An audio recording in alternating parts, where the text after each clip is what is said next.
દિવસ પહેલા અહીંયા કેબિનેટ મંત્રી આવ્યા હતા ને? અમે કેમ કવાંટમાં આવીએ છીએ?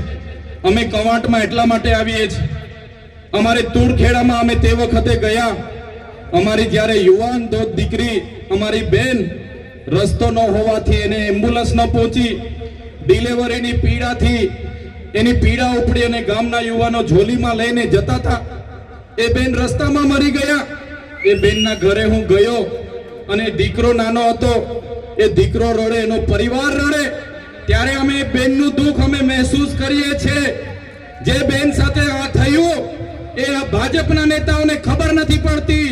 જે દિવસે આ ભાજપના સાંસદ, એમના મંત્રી, એમના ધારાસભ્યની બેન, પોતાની દીકરી સાથે આ રીતના જોલીમાં મૃત્યુ થશે ને, તે દિવસે આ લોકોને ભાન આવી જશે કે ડિલિવરીની પીડા શું હોય છે.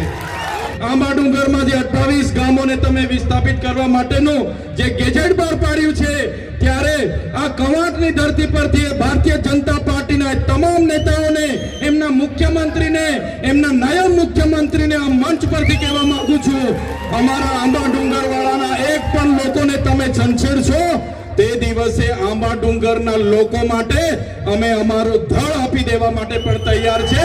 છેલ્લા શ્વાસ સુધી અમે લડીશું.